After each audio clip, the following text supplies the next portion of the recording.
The North Atlantic in winter of 1942 was a graveyard measured not in tombstones but in oil slicks, debris fields, and the ghostly silence of radio frequencies that once crackled with life. Captain Lieutenant Klaus Hartmann stood in the cramped control room of U-507, his weathered face illuminated by the red glow of instrument panels, watching as another merchant vessel's silhouette crossed the lens of his periscope. The third that weak, fat and slow and seemingly unaware that death stalked beneath the waves. Range, 1,200 meters, he announced calmly, his voice carrying the practiced efficiency of a man who had sent 23 ships to the bottom in just 8 months. And his crew moved like a single organism, hands flying across valves and wheels,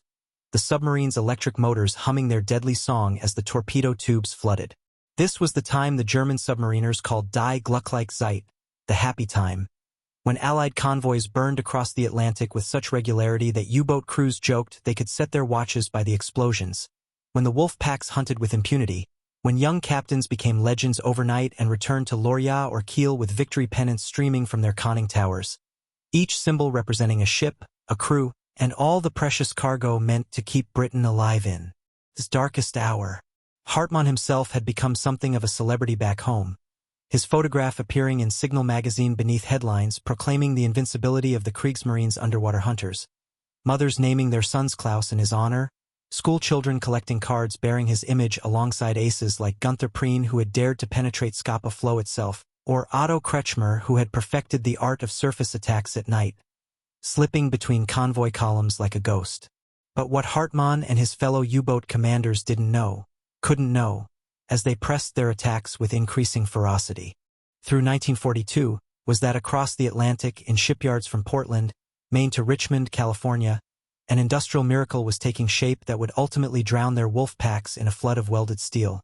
a revolution in shipbuilding so profound it would rewrite the mathematics of maritime warfare. In December 1940, with Britain reeling under the U-boat onslaught and its merchant fleet hemorrhaging ships faster than traditional construction could replace them, President Franklin Roosevelt had called for the creation of an emergency cargo vessel program, something that could be built quickly, simply, and in numbers that seemed almost fantastical, 2 ships per day, he told his advisors, though they thought him mad. The design they settled on was based on a tramp steamer from World War I, a utilitarian British vessel that prioritized function over elegance, but American engineers transformed it through a revolutionary technique. Welding instead of riveting, prefabrication instead of sequential construction. Assembly line methods borrowed from Henry Ford's automobile plants applied to vessels that weighed 14,000 tons. Henry Kaiser, the industrialist who had built the Hoover Dam and understood the power of mass production better than perhaps any man alive, took Roosevelt's challenge and turned it into an obsession, constructing 7 massive shipyards virtually overnight, training workers who had never seen a ship before, housewives, farmers, teenagers, elderly men, anyone with hands and determination, creating a workforce that would swell to over 200,000 souls, all devoted to a single purpose: building Liberty ships faster than German torpedoes could sink them. The first Liberty ship, the Patrick Henry, slid down the ways on September 27, 1941, and Roosevelt himself attended the launching, proclaiming that these vessels would bring liberty to Europe. And though maritime experts sneered at the welded construction and predicted catastrophic failures, though traditionalists mocked the boxy, ungainly lines and called them ugly ducklings, these ships would prove to be one of the most decisive weapons of the war. By early 1942, as Hartmann and his fellow U-boat captains were achieving their greatest successes, sinking over 800,000 tons of shipping in November alone, prowling the American East Coast during Operation Drumbeat where they found targets so plentiful and defenses so unprepared it seemed like shooting fish in a barrel, the Liberty ship program was accelerating beyond anyone's predictions. Kaiser's Richmond Shipyard No. 2 broke record after record, reducing construction time from 240 days to 150, then to 100, then impossibly to 80, and in November 1942, as a publicity stunt to sell war bonds, Kaiser's workers built the Robert E. Peary from keel laying to launch in just 7 days, 15 hours, and 30 minutes, a feat that left naval architects speechless and German intelligence officers convinced it must be propaganda. But it wasn't propaganda, it was the future arriving like a tidal wave, and by the end of 1942, American shipyards were delivering 3 Liberty ships per day, each one carrying 10,000 tons of cargo, each one representing tanks, aircraft, ammunition, food, fuel, medicine, all the sinews of war that would eventually strangle Nazi Germany. Hartmann began to notice the change during a patrol in early 1943, when his wolf pack assembled west of Ireland to intercept a convoy designated on his 5, and though they managed to sink 13 ships in a brutal 4-day running battle, he watched through his periscope as the convoy simply reformed and continued on, absorbing losses that would have broken any convoy a year earlier, and for the first time he felt a cold. The mathematics of attrition were shifting in ways the Germans hadn't anticipated. They had calculated that sinking 700,000 tons per month would starve Britain into submission, but they hadn't accounted for an enemy that could build ships faster than submarines could sink them, that could replace a vessel in weeks rather than years, that could flood the Atlantic with cheap, expendable cargo carriers until the U-boats were overwhelmed not by superior tactics or technology but by sheer, crushing numbers. And numbers weren't the only thing changing. The Allies had finally cracked the Enigma code thoroughly, could read German naval communications almost in real time, were routing convoys around wolf pack formations, concentrating escorts where U-boats gathered, transforming the hunter-prey dynamic that had favored submarines for 3 years. Hartmann's boat was depth-charged for 16 hours straight in March 1943,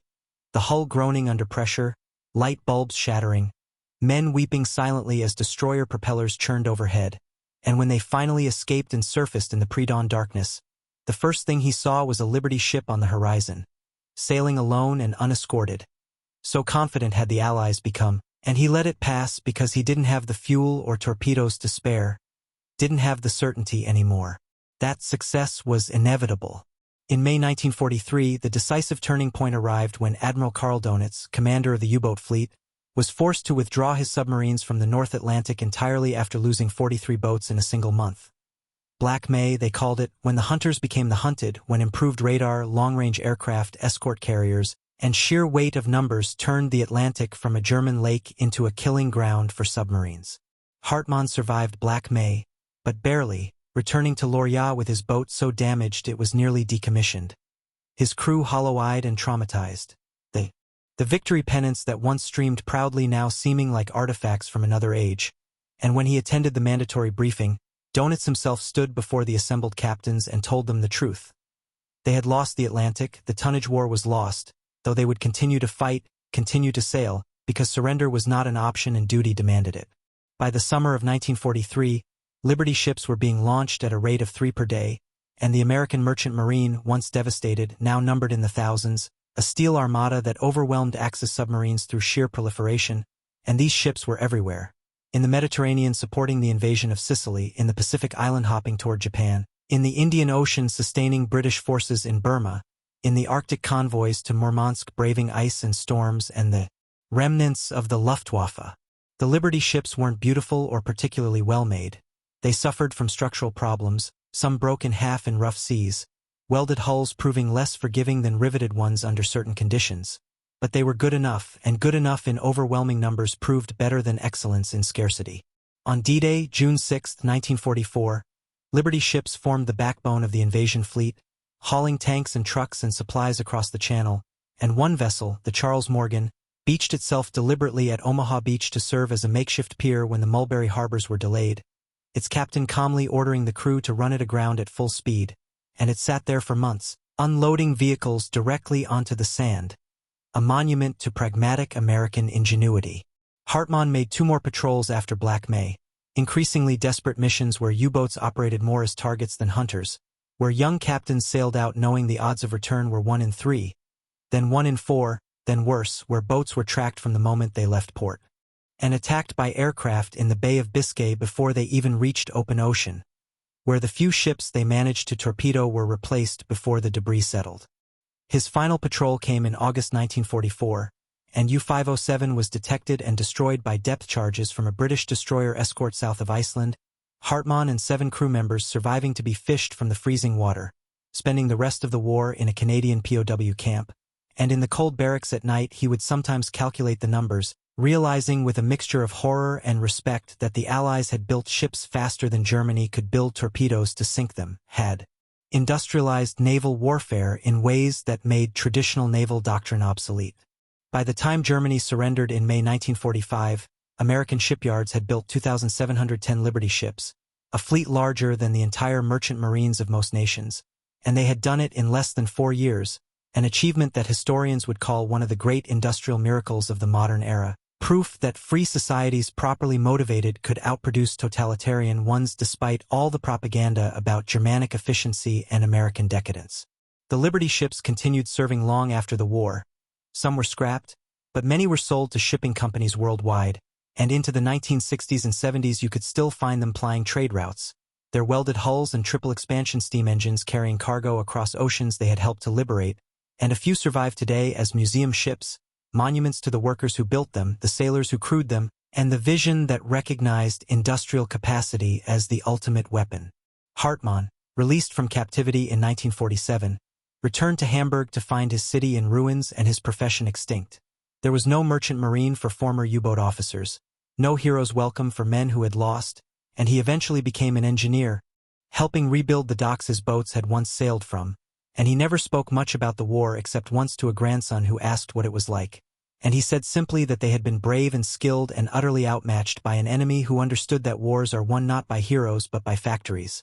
not by aces but by assembly lines, not by the quality of individual warriors but by the quantity of tools a nation can produce and bring to bear. The story of the Liberty ships is ultimately a story about the nature of modern warfare, about how industrial capacity and economic systems determine outcomes more surely than courage or tactics, about how American capitalism, with all its chaos and inefficiency and individualism, proved capable of feats of collective action that stunned the world, mobilizing resources and labor on scales that made military genius irrelevant, and the German U-boat captains who had ruled the Atlantic with such devastating effectiveness discovered too late that they were fighting not just the Royal and American navies but the entire productive capacity of the New World,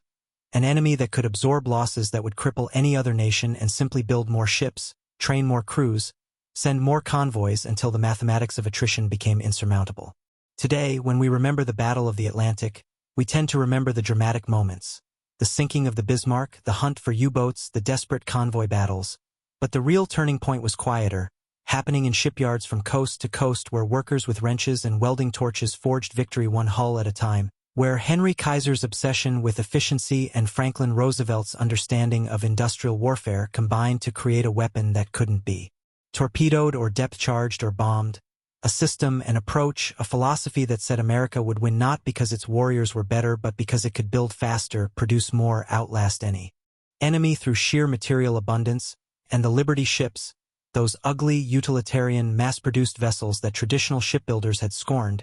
proved to be the steel flood that drowned the wolf packs and carried Allied victory across two oceans,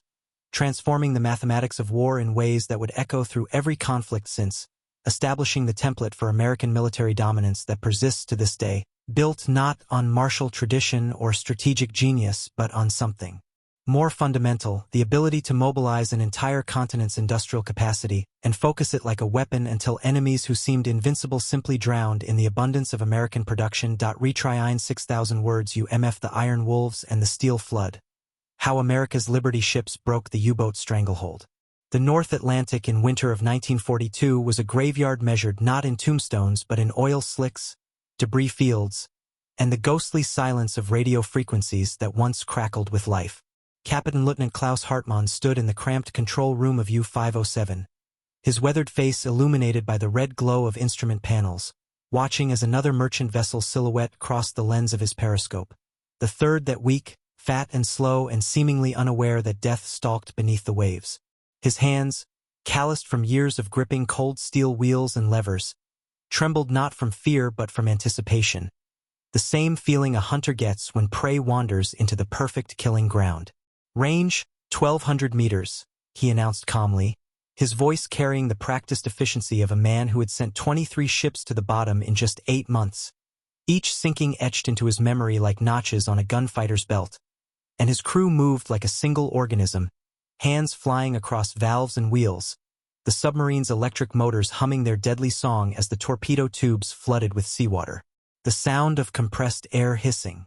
through pipes, the mechanical clunk of torpedo doors opening, the gentle rocking of the boat as 4,000 pounds of high explosive left the tubes.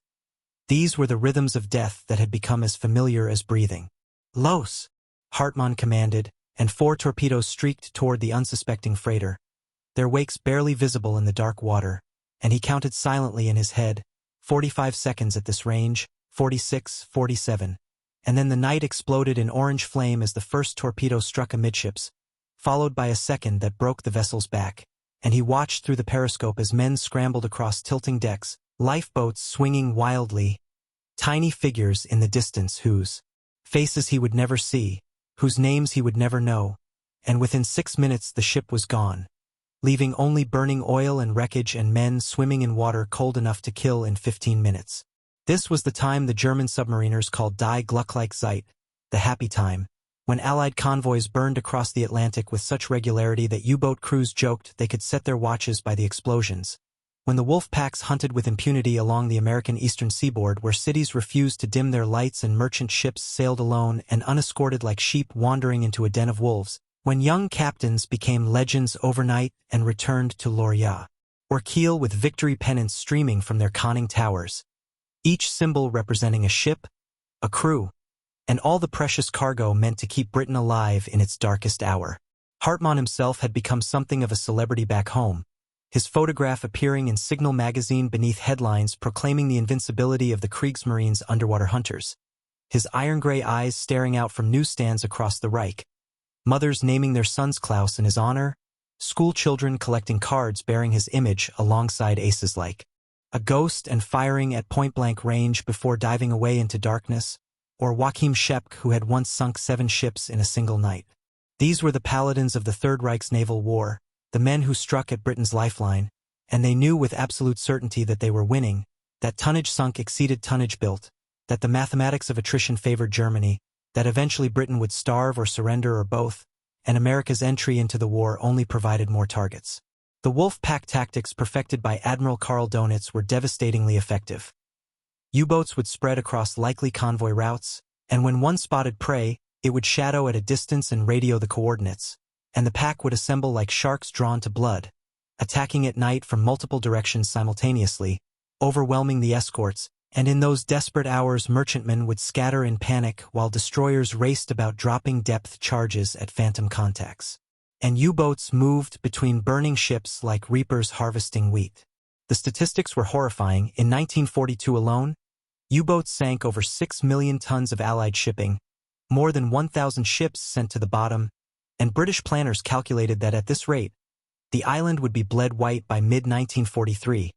unable to feed its population or supply its military, forced to negotiate peace on Hitler's terms. But what Hartmann and his fellow U-boat commanders couldn't know,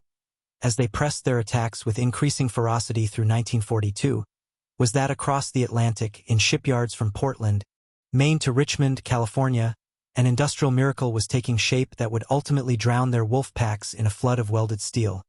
A revolution in shipbuilding so profound it would rewrite the mathematics of maritime warfare and transform the global balance of power. In December 1940, with Britain reeling under the U-boat onslaught and its merchant fleet hemorrhaging ships faster than traditional construction could replace them, President Franklin Roosevelt had called for the creation of an emergency cargo vessel program, something that could be built quickly, simply, and in numbers that seemed almost fantastical. 2 ships per day, he told his advisors gathered in the White House, and they thought him mad, drunk on American optimism, disconnected from the realities of shipbuilding which had always been a slow, meticulous craft requiring years of training and months of careful construction. The British were already building vessels as fast as they could using traditional methods, laying keels, riveting plates one by one, installing machinery piece by piece. But even working around the clock they couldn't match the pace of destruction, and the gap between tonnage sunk and tonnage built was widening every month, a mathematical death spiral that would inevitably end in defeat. Roosevelt understood something that traditional naval architects didn't.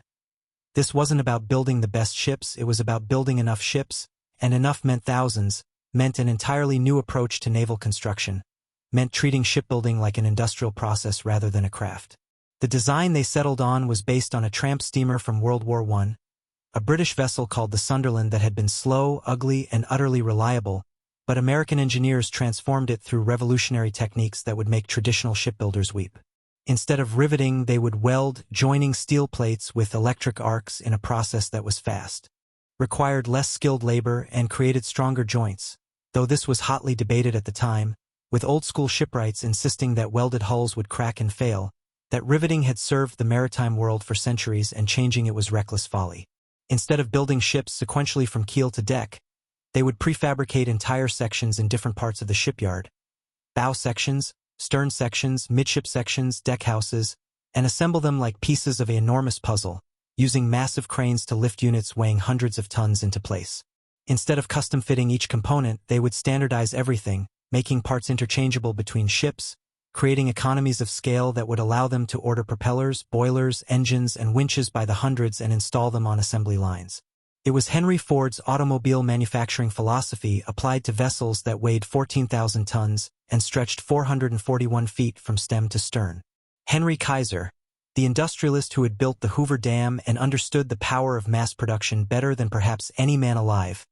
took Roosevelt's challenge and turned it into an obsession that would consume the next 4 years of his life. Kaiser had never built a ship before. In fact, he'd barely been on one. But he possessed something more valuable than maritime expertise. He understood systems, logistics, efficiency, and the psychology of mass production. He constructed 7 massive shipyards virtually overnight, transforming mudflats and farmland into industrial complexes that operated 24 hours a day, 7 days a week, their arc welders creating perpetual artificial daylight visible for miles. He recruited a workforce that would swell to over 200,000 souls, people who had never seen a ship before, housewives whose husbands had gone off to fight, farmers displaced by drought, teenagers lying about their age, elderly men who thought their working days were behind them, Black Americans escaping the Jim Crow South, women who discovered they could weld as well as any man and often better. These workers learned shipbuilding not through years of apprenticeship but through intensive weeks-long training programs, and what they lacked in experience they compensated for with enthusiasm, patriotism, and the understanding that their work was literally keeping Allied soldiers alive. Kaiser created a culture of competition between shifts, posting production numbers prominently, offering prizes for speed records, fostering an atmosphere where workers saw themselves not as cogs in a machine but as warriors in a different kind of battle, fighting with welding torches and rivet guns instead of rifles. He provided medical care, child care, housing, transportation, even entertainment, understanding that productivity depended on keeping workers healthy and motivated, and his shipyards became cities unto themselves, complete with cafeterias serving hot meals around the clock, orchestras playing during lunch breaks, and posters everywhere proclaiming that Liberty ships for victory weren't just cargo vessels but weapons as important as any bomber or battleship. The first Liberty ship, the Patrick Henry, slid down the ways on September 27, 1941, and Roosevelt himself attended the launching in Baltimore, standing before newsreel cameras and proclaiming that these vessels would bring liberty to Europe, that they represented American industrial might, that the arsenal of democracy was opening for business. Traditional maritime experts who inspected the Patrick Henry were skeptical, to put it mildly. They noted the welded construction with concern, observed that the triple expansion steam engines were outdated technology from World War I, remarked that the ship was slow with a top speed of only 11 knots, criticized the boxy, ungainly lines that made it handle like a pregnant cow in rough seas, and generally predicted that these ugly ducklings would prove unseaworthy,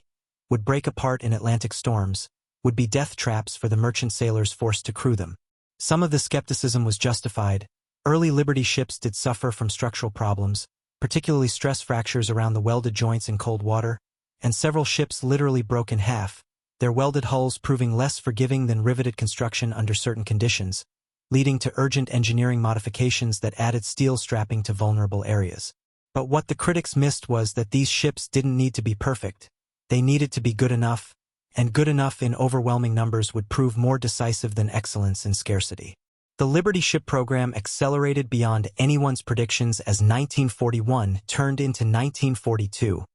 driven by the worsening crisis in the Atlantic where U-boats were achieving unprecedented success. Kaiser's Richmond Shipyard No. 2 in California became the crown jewel of the program,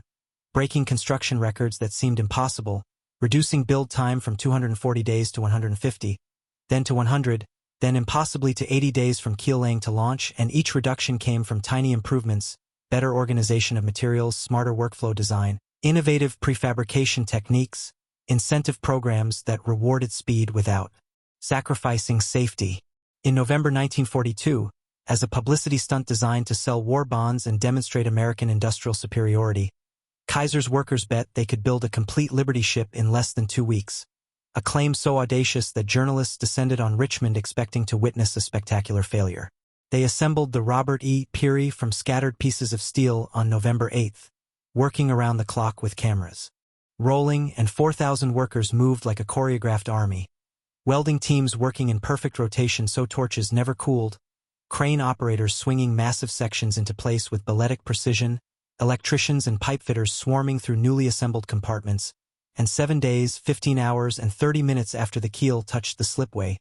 the Robert E. Peary slid into the water, a fully functional merchant ship built in less time than it takes most people to complete their paperwork for buying a car. The newsreels of this achievement played in theaters across America and were viewed with disbelief in Berlin, where German intelligence officers concluded it must be propaganda, trick photography, American bombast, because no one could build a ship in 7 days. It violated every known principle of naval construction, and even if true, even if the Americans had somehow managed this feat, it couldn't possibly be repeated, couldn't possibly scale. But it wasn't propaganda. It was the future arriving like a tidal wave, and by the end of 1942, American shipyards were delivering not 2 but 3 Liberty ships per day, each one carrying 10,000 tons of cargo, each one representing tanks, aircraft, ammunition, food, fuel, medicine, all the sinews of war that would eventually strangle Nazi Germany. The scale of production was almost incomprehensible. In 1943 alone, American yards would launch 1,496 Liberty ships, more tonnage than the entire German merchant marine possessed at the start of the war, and they did it while simultaneously building hundreds of warships, tankers, troop transports, and specialized vessels. The Liberty ships themselves became a study in pragmatic design. They weren't fast, weren't pretty, weren't comfortable, but they worked, and they could be crewed by minimally trained merchant sailors, maintained with basic tools, and repaired at virtually any port with a machine shop.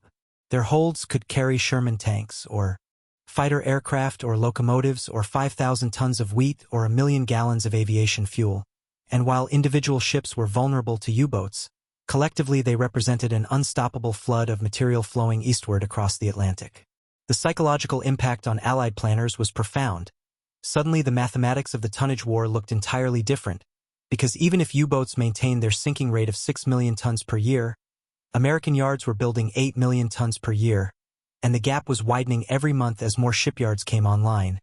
More workers learned their trades. More efficiency improvements shaved days off construction schedules. For the first time since 1939, British and American naval officers could look at their charts plotting losses versus construction and see a line trending in their favor, could imagine a future where they won not through clever tactics or technological breakthroughs but through sheer overwhelming industrial capacity, could understand that they were fighting not just a naval war but an economic war. And in economic wars, the nation with deeper pockets and bigger factories wins eventually, inevitably, mathematically. Hartmann began to notice the change during a patrol in early 1943, when his Wolf Pack assembled west of Ireland to intercept a convoy designated ONS-5, 51 merchantmen escorted by only 7 destroyers and corvettes, exactly the kind of target that should have been slaughtered. The pack gathered in the darkness, 11 U-boats circling like sharks, and they attacked with the coordination and ferocity that had made them the terror of the Atlantic. And for 4 days and nights the battle raged across 600 square miles of ocean. Hartmann personally sank 3 ships, watching through his periscope as explosions tore through cargo holds and men jumped into the freezing water, and other boats added to the toll until 13 merchantmen had been destroyed. Over 60,000 tons sent to the bottom, by traditional metrics a devastating victory. But something was different this time, something that made Hartmann's instincts prickle with unease.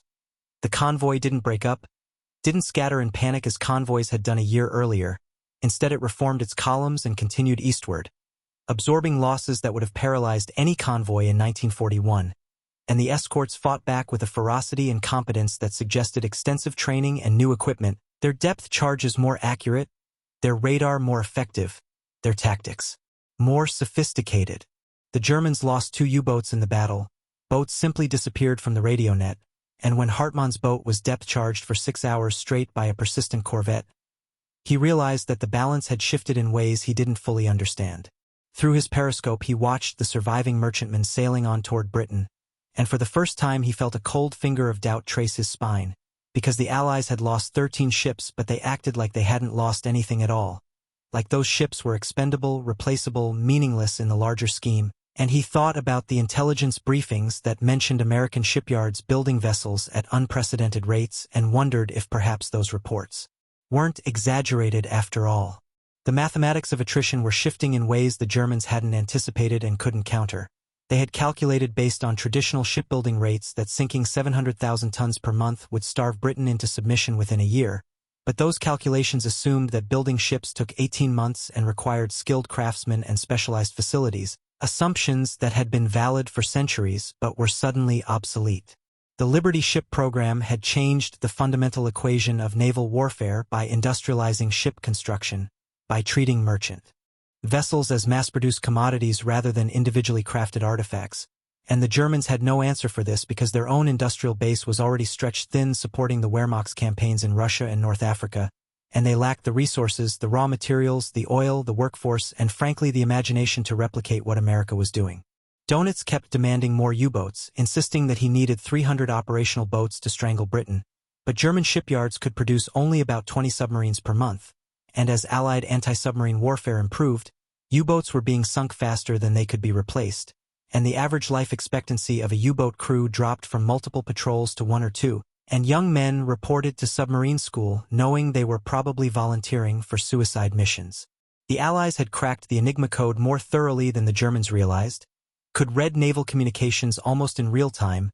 were routing convoys around wolf pack formations, concentrating escorts where U-boats gathered, using high-frequency direction finding to track radio transmissions, deploying long-range aircraft equipped with radar and depth charges to hunt submarines in areas that had once been safe, and introducing escort carriers that provided air cover in mid-Atlantic where land-based planes couldn't reach. Every advantage the U-boats had enjoyed, surprise, initiative, the vastness of the ocean, was being systematically stripped away, and the Liberty ships kept coming, wave after wave of them, more than the wolf packs could possibly sink even if every torpedo found its mark. In March 1943, Hartmann experienced the worst nightmare of any submarine commander when his boat was caught on the surface by a destroyer that appeared out of a rain squall without warning, and the crash dive alarm shrieked and men threw themselves down the ladder and U-507 plunged toward the depths with seconds to spare. And then the depth charges began falling, each explosion like being inside a bell when it struck, and for 16 hours straight the destroyer hunted them, never losing contact, depth charges walking across the ocean floor in patterns that squeezed the U-boat like a fist, light bulbs shattering, cork insulation raining from the ceiling, hydraulic lines rupturing and spraying oil, men weeping silently or praying or simply staring at nothing as the hull groaned under pressure,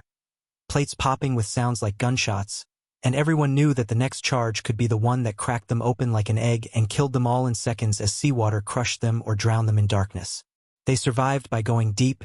deeper than the boat was rated for, 300 meters where the pressure made ominous creaking sounds and every man expected the hull to implode, staying absolutely silent with motors off, breathing carefully because the air was going foul, and when they finally escaped after the destroyer ran out of depth charges and left to rejoin its convoy, they surfaced in pre-dawn darkness and Hartmann stood on the conning tower gulping fresh air and shaking with reaction. And the first thing he saw was a Liberty ship on the southern horizon, sailing alone and unescorted, so confident had the Allies become. He stared at it through his binoculars, at its boxy silhouette and the smoke trailing from its single stack, and he let it pass because he didn't have the fuel or torpedoes to spare, didn't have the certainty anymore that success was inevitable, didn't want to risk his boat and his men for one more ship when there would always be another ship, and another, an endless parade of ugly American cargo vessels that kept coming no matter how many the U-boats sank. May 1943 would go down in U-boat history as Schwarzer My Black May, the month when the Battle of the Atlantic decisively turned against Germany, when the hunters became the hunted, when the mathematics of the tonnage war inverted completely. 43 U-boats were lost in 31 days, an appalling casualty rate of nearly 30% of operational boats, and among the dead were some of the most experienced commanders, the aces who had taught the newer crews, and their loss was catastrophic not just numerically but psychologically, because it demonstrated that skill and experience couldn't overcome the technological and numerical advantages the Allies now possessed. Boats were being detected and destroyed by aircraft equipped with centimetric radar that U-boat commanders couldn't detect, were being hunted by hunter-killer groups built around escort carriers specifically tasked with finding and killing submarines, were being tracked through ultra-intelligence that allowed convoys to evade wolf packs entirely, and when U-boats did manage to attack, they found escorts that fought back with aggressive tactics, ramming submarines using forward-throwing weapons, like Hedgehog that didn't require the escort to pass over the submarine before attacking. On May 24, 1943, Admiral Donitz made the most painful decision of his career and withdrew the U-boats from the North Atlantic entirely, effectively conceding defeat in the Battle of the Atlantic, and his war diary entry that day acknowledged what every submariner already knew. They had lost, the Allied merchant fleet was growing not shrinking, the tonnage war was mathematically unwinnable, and though they would continue to fight, continue to sail, because surrender was not an option and duty demanded it, the strategic objective of strangling Britain had failed. Hartmann survived Black May but barely, returning to Lorient with U-507 so damaged that it spent 3 months in dock for repairs, and during that time he walked through the submarine. But instead he gave them advice about depth charge patterns and evasion tactics, knowing it probably wouldn't matter, knowing that most of them wouldn't come back. By the summer of 1943, Liberty ships were being launched at a rate that made Hartmann's head spin when he saw the intelligence estimates. 3 per day, 1,000 per year, more tonnage than Germany had sunk in the entire war, and these ships were everywhere, not just in the North Atlantic but in every ocean and every theater of war. In the Mediterranean, Liberty ships supported the invasion of Sicily, hauling troops and tanks and supplies to beaches while Axis forces retreated, and one vessel famously shot down a German bomber with its deck gun, proving that even merchantmen were becoming dangerous. In the Pacific, Liberty ships formed the logistical backbone of the island-hopping campaign toward Japan, carrying the fuel and ammunition and food that kept American forces advancing, transforming isolated coral atolls into massive military bases. In the Indian Ocean, they sustained British forces in Burma and supplied the China-Burma-India theater through the Himalayas. In the Arctic, they ran the deadly convoys to Murmansk, braving ice floes and German aircraft and U-boats to deliver American Lend-Lease equipment to the Soviet Union. Ships like the Richard Bland that was torpedoed but didn't sink, its crew patching the holes with cement and mattresses and limping into port with its cargo intact. The Liberty ships suffered losses. Hundreds would be sunk by submarines, aircraft, mines, storms, or simply breaking apart from structural failures. But the losses didn't matter strategically because they were being replaced faster than they were destroyed, and this was the crucial insight that transformed naval warfare. If you could build cheap ships fast enough, you could absorb losses that would cripple a conventional fleet and simply build more, making attrition warfare favor the side with bigger shipyards, rather than better tactics. The Germans and Japanese had built beautiful ships, elegant vessels with fine lines and powerful engines and crews trained to perfection, but they couldn't replace their losses, and every ship sunk was a strategic defeat, while every Allied ship sunk was a tactical setback at worst because there were always more ships being built. On D-Day, June 6, 1944, when the Allied invasion force crossed the English Channel to liberate France, Liberty ships formed the backbone of the Armada, hundreds of them carrying the tanks and trucks and artillery and supplies needed to sustain armies in combat. Hartmann, in his Canadian POW camp by then, heard about the invasion on a contraband radio and understood immediately that the war was over, that Germany had lost, because an invasion of that scale required logistical capabilities that could only come from overwhelming industrial superiority, and the Liberty ships represented that superiority more clearly than any battleship or aircraft carrier. One vessel, the Charles Morgan, beached itself deliberately at Omaha Beach when the artificial Mulberry harbors were damaged by storms, its captain calmly ordering the crew to run the ship aground at full speed, and it sat there for months, serving as a makeshift pier, unloading vehicles directly onto the sand through a ramp cut in its bow, and it remained there long after the beaches were secure, a monument to pragmatic American ingenuity that valued function over form, that saw ships as tools, to be used and discarded rather than treasures to be preserved. That image, a Liberty ship deliberately beached and turned into a pier, symbolized everything the Allies had learned about industrial warfare. Build enough stuff cheap enough and fast enough that you can afford to throw it away, and you'll overwhelm any enemy no matter how brave or skilled their warriors. Hartmann made 2 more patrols after Black May, increasingly desperate missions where U-boats operated less as hunters than as hunted, where survival became the primary objective and sinking ships a secondary consideration, where young captains sailed out knowing the odds of return were 1 in 3 at best, where boats were tracked from the moment they left port by Allied intelligence and attacked by aircraft in the Bay of Biscay before they even reached open ocean, where the few merchant Ships they managed to torpedo were replaced before the oil slicks dispersed. The technology gap widened. Allies introduced acoustic homing torpedoes that hunted U-boats, sonar that could detect submarines at longer ranges, rocket-propelled depth charges that could be fired from aircraft, and most devastating of all, long-range patrol aircraft like the Liberator that closed the mid-Atlantic air gap where U-boats had once operated freely. German countermeasures, snorkels that allowed diesel operation while submerged, improved torpedoes, radar warning receivers, came too late and in too small numbers to matter. The U-boat force became a purely defensive weapon, forced to operate in shallow coastal waters where they were even more vulnerable, ordered on suicide missions to disrupt Allied shipping knowing that most boats wouldn't return, and the casualty rate climbed above 75%, meaning 3 out of every 4 men who served on U-boats would die, making it the most dangerous military service in any armed force during the war. Hartmann's final patrol came in August 1944, and U-507 was detected by a British destroyer escort south of Iceland while trying to intercept a convoy, and this time there was no escape, depth charges. Bracketing the boat with such precision that the hull cracked and seawater flooded in, and Hartmann ordered the boat surfaced and scuttled, and they abandoned ship in the North Atlantic, and he and 7 crew members survived to be fished from the freezing water, spending the rest of the war in a Canadian POW camp where the food was adequate and the guards weren't cruel and he had time to think about everything he'd done, every ship he'd sunk, every man whose death he'd caused, and whether it had meant anything at all. In the cold barracks at night, surrounded by other captured submariners, Hartmann would sometimes calculate the numbers, working out the mathematics that had doomed the U-boat campaign, and he realized with a mixture of horror and respect that the Allies had fundamentally changed the nature of naval warfare by industrializing it. Germany had built about 1,000 U-boats during the war, a tremendous achievement, but America had built 2,710 Liberty ships plus thousands of other vessels, and that ratio, nearly 3 merchant ships for every submarine,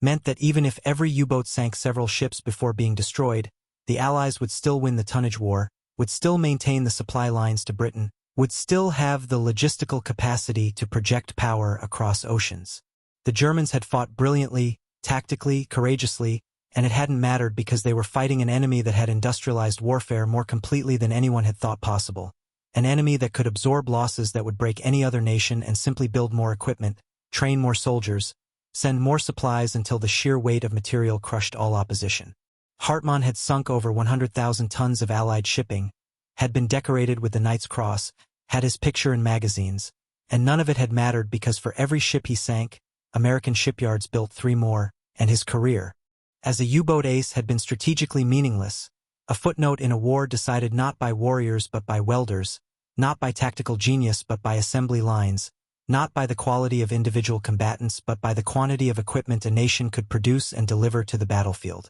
By the time Germany surrendered in May 1945, the statistics told a story that was clear and brutal. U-boats had sunk about 3,000 Allied merchant ships totaling 14 million tons, an achievement that in any previous war would have guaranteed victory, but the Allies had built over 30 million tons of new shipping, meaning that despite all the German successes, the Allied merchant fleet was larger at the end of the war than at the beginning, an outcome that would have seemed impossible in 1940 but which reflected the fundamental advantage of American industrial capacity. American shipyards had built 2,710 Liberty ships in less than 4 years, a fleet larger than the entire merchant marine of most nations, and they had done it while simultaneously building hundreds of warships, thousands of aircraft, millions of tons of tanks and trucks and weapons, supplying not just American forces but British and Soviet forces as well, acting as the arsenal of democracy in the most literal sense possible. The Liberty ship program cost about $13 billion, an enormous sum, but it delivered ships that carried over 200 million tons of cargo,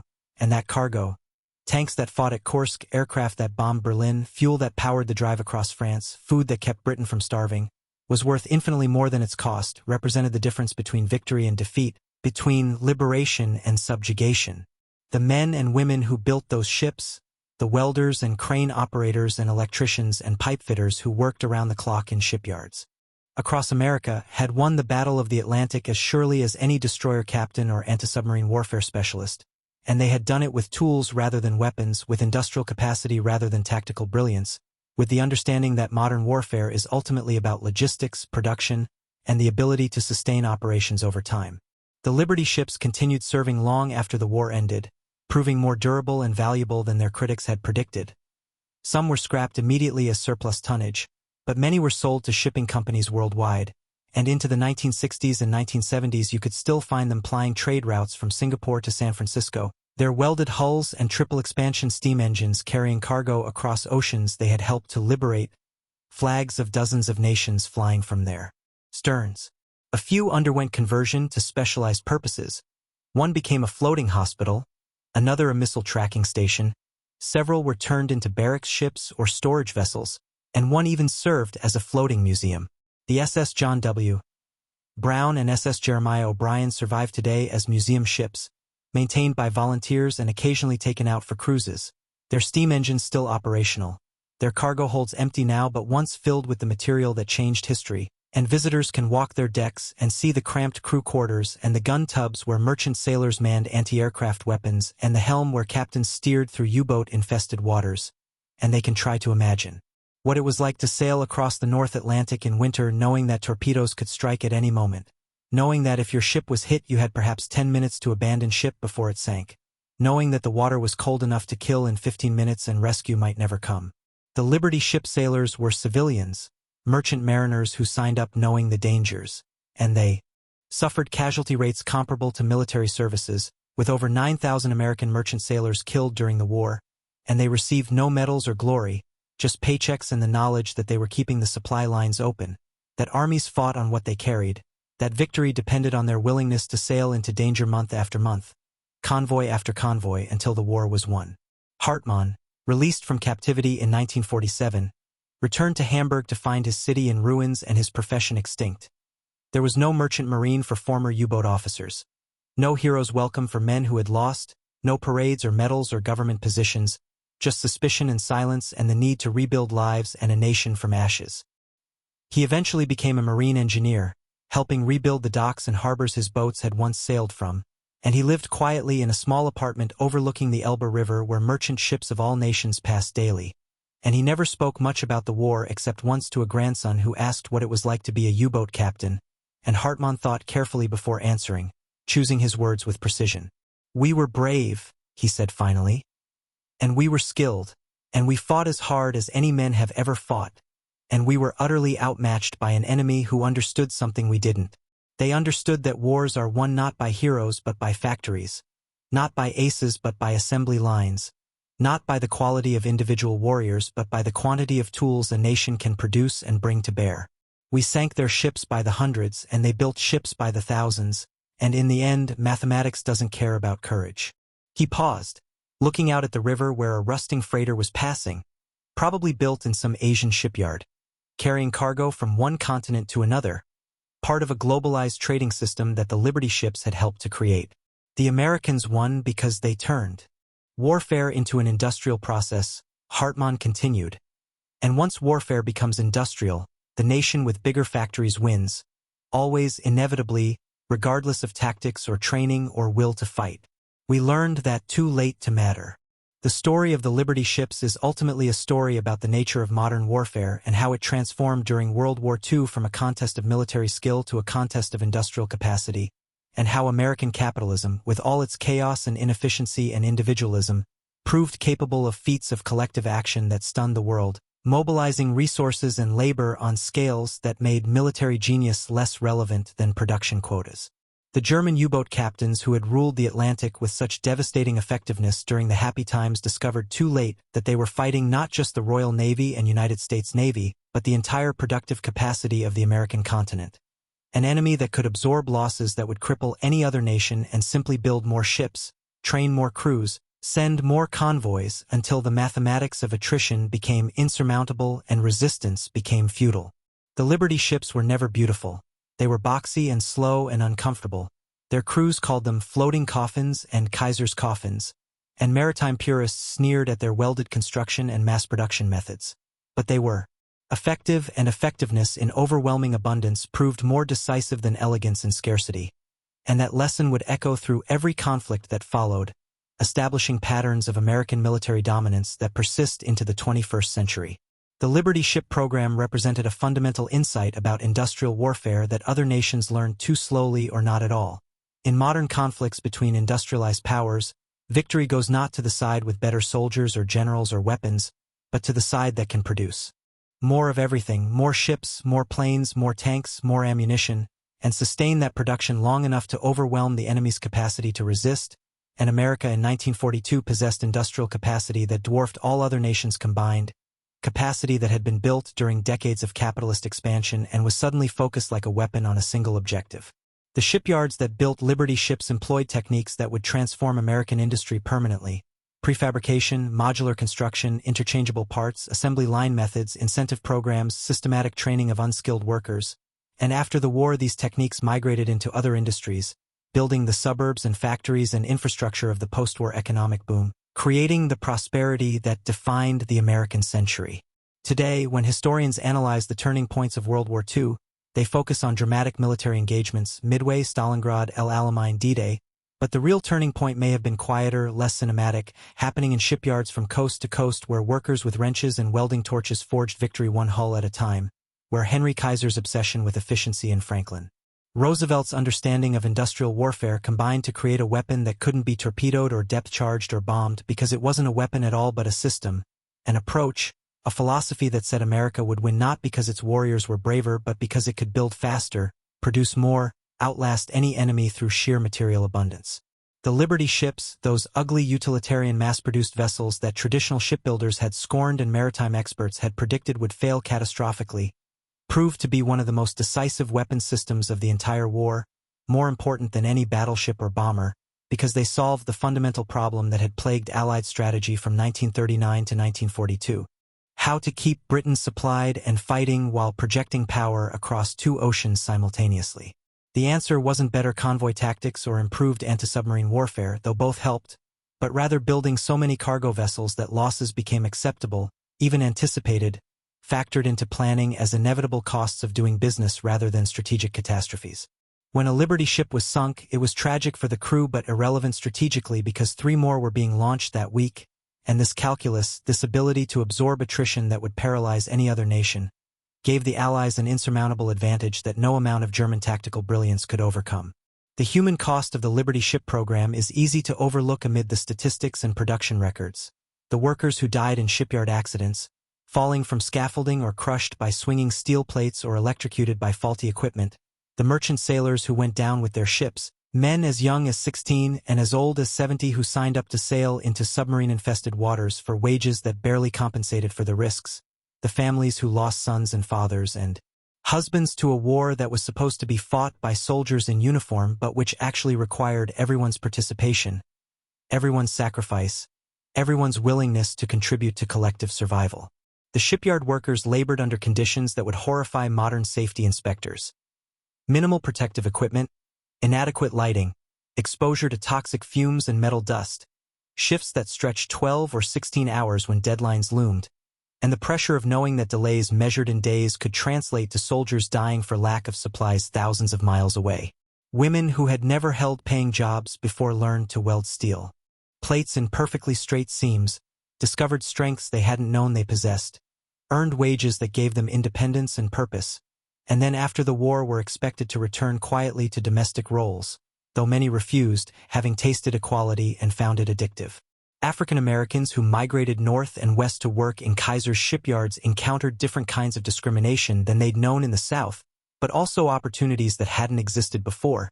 and they built communities in places like Richmond and Portland that would become centers of Black culture and political power in the decades that followed. The Liberty ship program wasn't just about building vessels. It was about transforming American society, mobilizing populations that had been marginalized or underutilized, proving that women and minorities could perform men's work just as effectively when given the chance, and though much of this social progress was rolled back after 1945, the precedents had been established, the arguments against equality had been disproven, and the seeds of future civil rights movements had been planted in those wartime shipyards where survival mattered more than prejudice. The strategic implications of the Liberty ship program extended far beyond World War II, establishing patterns that would define American foreign policy and military doctrine for the next 80 years. The understanding that America's greatest strategic advantage wasn't military skill but economic capacity, that American power rested fundamentally on the ability to outproduce adversaries, that wars of attrition favored the United States because it could sustain casualties and equipment losses. That would devastate other nations, that allies could be supported through material aid rather than direct military intervention, and that industrial capacity could be mobilized rapidly in emergencies even if it lay dormant during peacetime. The Lend-Lease program, which supplied Britain and the Soviet Union with billions of dollars worth of equipment, was only possible because American factories could produce enough to supply not just American forces but Allied forces simultaneously, and Liberty ships carried much of that material, creating dependencies that translated into political influence after the war. The Soviet Union, despite its propagandistic emphasis on socialist industrial achievement, relied heavily on American supplies, trucks, locomotives, food, raw materials, and Stalin himself acknowledged, in one of his rare moments of candor, that the Soviet Union would have lost without American aid, and that aid arrived on Liberty ships that braved Arctic convoys to Murmansk and Arkhangelsk. Britain's survival depended entirely on Atlantic convoys, and though the Royal Navy fought brilliantly to protect them, the convoys only mattered because there were enough merchant ships to form convoys, enough cargo capacity to keep imports flowing, enough redundancy in the shipping pool that losses could be absorbed and operations continued without interruption. The Liberty ships created the logistical foundation for Allied victory, and logistics, as every military professional knows, determines outcomes more surely than tactics or courage, because armies that cannot be supplied cannot fight, and navies that cannot be fueled cannot sail, and air forces that cannot be armed cannot bomb, and all the valor in the world means nothing if soldiers are starving and their weapons are empty. The technical legacy of the Liberty ship program influenced shipbuilding worldwide for decades. Welded construction became standard despite early skepticism. Prefabrication and modular assembly spread to other industries. The emphasis on speed and standardization over customization and perfection became a hallmark of American engineering, and the very concept of good enough as a design philosophy, of building adequate things in overwhelming quantity rather than perfect things in limited numbers, became an American trademark that other nations sometimes mocked but eventually emulated because it worked. Japanese shipbuilders studied Liberty ship construction methods after the war and applied those lessons to building the merchant fleet that would dominate global shipping by the 1970s. South Korean shipyards, rising from the ruins of war in the 1960s, used modified Liberty ship techniques to build the massive container vessels that revolutionized international trade. Chinese shipyards, expanding rapidly in the 21st century, employ mass production methods that trace directly back to Kaiser's innovations in the 1940s. The Liberty ships themselves, most of them scrapped by the 1970s, left descendants in every cargo vessel afloat today, because they proved that ships could be treated as industrial commodities rather than handcrafted artifacts, that speed mattered more than beauty, that standardization enabled economies of scale that made sea transportation cheap enough to support a globalized economy. Without the Liberty ships, there would be no container shipping, no just-in-time manufacturing, no global supply chains, no economy where components manufactured on 3 continents are assembled on a 4th and sold on a 5th, because all of that depends on cheap, reliable ocean transportation that only became possible when shipbuilding industrialized and vessels became expendable tools rather than precious capital investments. The symbolic importance of the Liberty ships perhaps exceeds even their strategic and technical significance, because they represented something fundamental about American identity and values, the belief that practical solutions matter more than elegant theories, that problems can be solved through hard work and ingenuity, that free people voluntarily cooperating can achieve more than regimented populations forced to obey, that capitalism properly directed can mobilize resources more effectively than state planning, and that America's role in the world is to be the arsenal of democracy, the nation that supplies the tools of freedom to those fighting for it. Roosevelt's phrase, arsenal of democracy, captured something essential about how America saw itself and wanted to be seen, not as an imperial power-seeking territory, not as a militaristic society glorifying war, but as an industrial powerhouse that could be called upon in emergencies to outproduce tyrants and overwhelm them with material abundance. The Liberty ships embodied this self-image perfectly. They were pragmatic, utilitarian, mass-produced, effective, and temporary, built to solve an immediate problem without concern for long-term elegance or permanence, and they succeeded beyond anyone's expectations, proving that American industrial methods could be adapted to any challenge, that quantity had a quality all its own, that the messy, chaotic, inefficient American system could,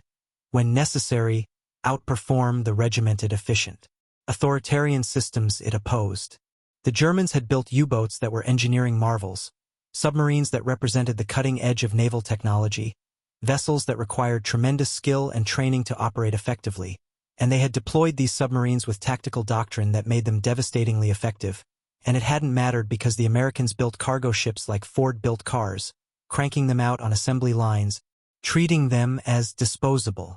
tools, replacing losses faster than they occurred, and drowning the U-boats in a steel flood that no amount of German engineering excellence could overcome. For Klaus Hartmann, sitting in his apartment in Hamburg in the 1970s, watching container ships pass on the Elbe, the legacy of the Liberty ships was personal and painful. They represented his defeat, the moment when he realized that individual courage and skill meant nothing against industrial capacity, that his victories had been tactically impressive but strategically irrelevant, that he had fought on the wrong side of an equation that could only end one way. He sometimes wondered about the men he had killed, the merchant sailors who had gone down with ships he torpedoed, whether they had known they were winning even as they died, whether they understood that their individual sacrifices were part of a larger pattern that was grinding Germany into dust through sheer weight of material. He wondered if any of them had been aboard Liberty ships, those boxy American vessels, and he imagined explaining to them that sinking their ship had meant nothing because 3 more were being built that week, and he imagined their reactions. Anger, perhaps, or grim satisfaction that their deaths hadn't been in vain, or maybe just the weary understanding that war is ultimately about resources and production, and that individuals are insignificant in the face of industrial arithmetic. He lived long enough to see Germany reunify, long enough to see former enemies become friends, long enough to understand that the world the Liberty ships had helped create, a world of American dominance, of global trade, of international institutions designed to prevent future wars, was better than the world Hitler had envisioned, better than the world he had fought for as a young man who believed the propaganda and trusted his leaders. His grandson, the one he had spoken to about the war, became a maritime historian and wrote papers about the Liberty ship program, analyzing it as one of the great logistical achievements in military history, and Hartmann read these papers with a mixture of pride and sorrow,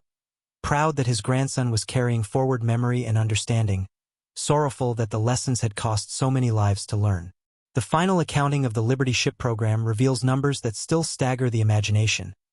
2,710 ships built in less than 4 years, an average of 1.9 ships per day over the entire program, a production rate that seemed impossible before it happened and has never been matched since, representing an investment of $13 billion 1940s dollars and the labor of hundreds of thousands of workers and the mobilization of an entire nation's industrial capacity toward a single objective. These ships carried over 200 million tons of cargo during the war, roughly 2/3 of all supplies shipped by sea to Allied forces, and they did it while suffering losses of about 200 ships to enemy action and another 30 to accidents and weather, a loss rate of less than 10%, sustainable and acceptable because replacements were always available. The ships themselves weren't sophisticated. They used technology from World War I, their triple expansion steam engines were inefficient and required constant maintenance, their electrical systems were basic, their accommodations were Spartan, their speed was so slow that U-boats could easily overtake them, but they worked, they carried cargo reliably, they could be crewed by minimally trained sailors, and there were so many of them that losing individual ships didn't matter strategically. This was the crucial insight that the Liberty ship program embodied and that other nations struggled to grasp. In industrial warfare, individual quality matters less than aggregate capability, and aggregate capability comes from mass production, standardization, and the willingness to accept losses as part of doing business. The Germans built better submarines than the Allies built escorts, but they couldn't build enough submarines to matter. The Japanese built better aircraft carriers than the Americans early in the war, but they couldn't replace losses when American shipyards started launching escort carriers every week. Quality matters in warfare, but only up to a point. Past that point, quantity becomes its own form of quality, overwhelming advantages through sheer volume, and the Liberty ships represented this principle in its purest form. The men and women who built the Liberty ships have mostly passed away now, the last welders and riveters and crane operators reaching their 90s and 100s, taking with them memories of 16-hour shifts and accidents and triumphs and the satisfaction of knowing they had contributed something meaningful to victory. The sailors who crewed the Liberty ships, the merchant mariners who sailed into submarine-infested waters month after month, most of them are gone too, though a few linger in nursing homes and veteran centers, and they remember the fear that never quite went away, the knowledge that every convoy might be your last, The boredom of long days at sea punctuated by moments of terror when torpedoes struck and ships exploded and oil burned on the water and men drowned while you sailed past because stopping meant becoming a target yourself. They remember shipmates lost and ports visited and storms survived and the strange camaraderie that develops among men who face death together. And they remember that they didn't feel like heroes, just workers doing a dangerous job for wages, though later they learned that their service had been as important as any soldiers, that the cargo they carried had sustained armies and fed populations and kept nations fighting, and that, without them, the war would have been lost regardless of how bravely soldiers fought or how brilliantly generals planned. The last Liberty ships still afloat, the John W. Brown and Jeremiah O'Brien, serve as floating memorials to this generation and their achievement, museums where visitors can see the cramped crew quarters and the cargo holds and the engine rooms, where volunteers maintain the old steam engines and occasionally take the ships out for cruises, keeping alive the memory of a time when American shipyards could build faster than enemies could destroy, when industrial capacity determined the fate of nations, when welders and pipefitters won the Battle of the Atlantic as surely as any admiral or destroyer captain. The story of the German U-boat captains and the American Liberty ships is ultimately a story about the transformation of warfare in the industrial age, about how conflicts between modern nations are decided not on battlefields but in factories, not by tactical brilliance but by production capacity, not by the courage of individual warriors but by the collective capability of entire economies. Klaus Hartmann and his fellow U-boat commanders learned this lesson in the hardest possible way, discovering that their skill and courage meant nothing against an enemy who could build ships faster than they could sink them, who could absorb losses that would devastate any other nation and simply build more, who understood that modern war is fundamentally economic and that economic wars are won by whoever can produce more stuff and sustain production longer. The Liberty ships weren't the best cargo vessels ever built. They were slow, crude, uncomfortable, prone to cracking in cold water, and obsolete almost before they were launched. But they were good enough, and good enough in overwhelming numbers proved more decisive than excellence in scarcity.